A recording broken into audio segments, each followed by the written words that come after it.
नमस्कार दोस्तों, आप सभी का स्वागत है स्पिरिचुअलिटी की दुनिया में। भगवान किसी को सुख देते हैं तो किसी को दुख देते हैं, लेकिन कुछ भगवान के भक्त यह नहीं समझ पाते कि दुख भी भगवान की ही देन है और वह निराश हो जाते हैं। उन्हें यह शंका होने लगती है कि क्या भगवान को उनकी परवाह है। इस दुविधा को दूर करने के लिए हम शास्त्रों में वर्णित 8 ऐसे संकेतों के बारे में बताने जा रहे हैं जो यह बतलाते हैं कि भगवान आपसे प्रेम करते हैं। ये 8 संकेत आपको बताते हैं कि भगवान आपके साथ है। दोस्तों, भगवान के साथ होने पर मिलते हैं यह 8 संकेत। पहला संकेत है कि अगर ईश्वर आपसे प्रेम करते हैं तो आप जो कुछ भी करेंगे उसमें विफलता मिलेगी। जी हाँ, आपको यह सुनकर अजीब जरूर लगेगा, लेकिन भगवान का साथ जिनको मिलता है उन्हें विफलता जरूर मिलती है। आप बहुत मेहनत करेंगे, आप अच्छाई की राह पर चलेंगे, फिर भी आपको विफलता ही मिलेगी और यह संकेत है कि भगवान आपसे प्रेम करते हैं। आपको विफलता तब तक देखने को मिलेगी जब तक आप जीवन के सही उद्देश्य को समझ नहीं जाते। दूसरा संकेत है कि जब भगवान की कृपा आप पर होगी तो आपको बिल्कुल अकेला महसूस होगा।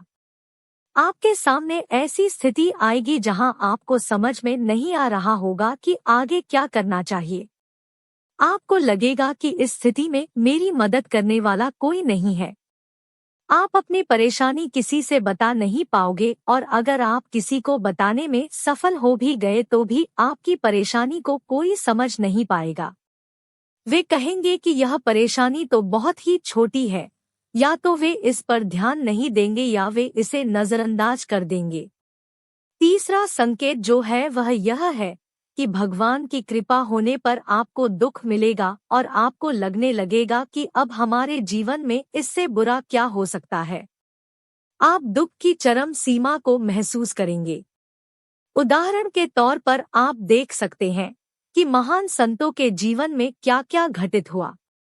जब आपके जीवन में बड़े बड़े दुख आने लगेंगे तो आपके मन में वैराग्य उत्पन्न हो जाएगा और आपका मन भौतिक सुखों से आगे बढ़कर भगवान को जानने के प्रयास में लग जाएगा।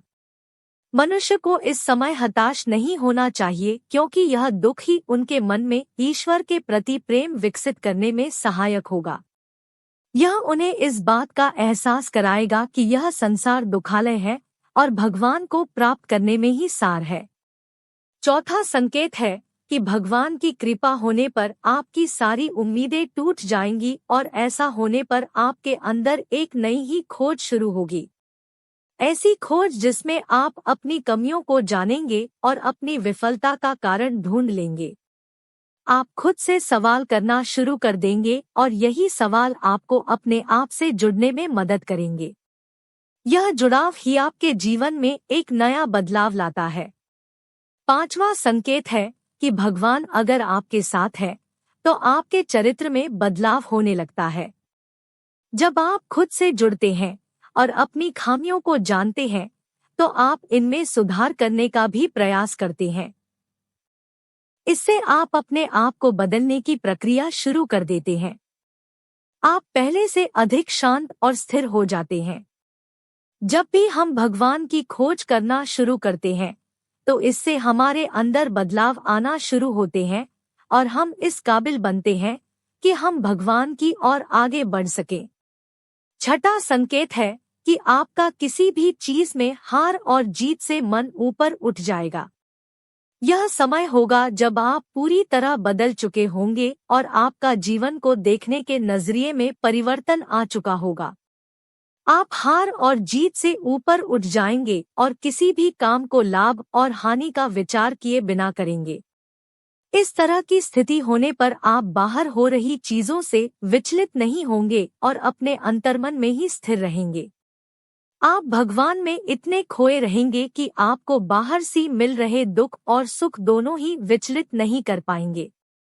सातवां संकेत एक परीक्षा के रूप में होता है। जब आप भगवान की भक्ति में संलग्न हो जाते हैं तो आपके जीवन में एक ऐसी स्थिति आती है जिसमें हर चीज आपको सहज ही प्राप्त होने लगती है। सातवें संकेत में आपके पास सारे ऐश्वर्य अपने आप ही आने लगते हैं और आपको उसमें आसक्त होने से बचना होता है। आपको सारी चीजें जो संसार में प्राप्त करना मुश्किल है, जैसे कि धन, ऐश्वर्य, मोक्ष इत्यादि सहज ही प्राप्त होने लगते हैं। ऐसे में आपकी परीक्षा होती है कि आप इन चीजों से आसक्त ना हो और आपका मन भगवान में ही लगा रहे। अगर आप इस परीक्षा को पास कर जाते हैं तो आप आठवें संकेत की ओर बढ़ते हैं। आठवें संकेत में आप भगवान से मिल सकते हैं और उनसे बात कर सकते हैं, जैसे कि आप एक आम आदमी से इस वक्त करते हैं। इस संकेत के मिलने के बाद आपके मन में जरा भी संशय नहीं रह जाएगा कि भगवान आपके साथ है या नहीं, क्योंकि आप हर समय भगवान के साथ रहेंगे। दोस्तों, यह थे विभिन्न शास्त्रों में दिए गए कुछ संकेत जिनके मिलने पर आप समझ सकते हैं कि भगवान आपसे प्रेम करते हैं। यह सब सुनने में अजीब जरूर लग रहे होंगे, लेकिन इनका विवरण कुछ इसी प्रकार दिया गया है। भागवत के एक श्लोक में भगवान स्वयं कहते हैं कि मैं जिस पर कृपा करता हूँ उसका धन हर लेता हूँ। धन चले जाने से उसके सगे संबंधी उसे छोड़ देते हैं और वह तरह तरह के दुख पाता है। जब आप खुद से जुड़ते हैं और अपनी खामियों को जानते हैं तो आप इनमें सुधार करने का भी प्रयास करते हैं। इससे आप अपने आप को बदलने की प्रक्रिया शुरू कर देते हैं। उम्मीद है आपको वीडियो पसंद आई होगी। हमें कमेंट बॉक्स में जरूर बताएं। ऐसी ही और वीडियोस के लिए हमारे चैनल स्पिरिचुअलिटी की दुनिया को सब्सक्राइब करें। धन्यवाद।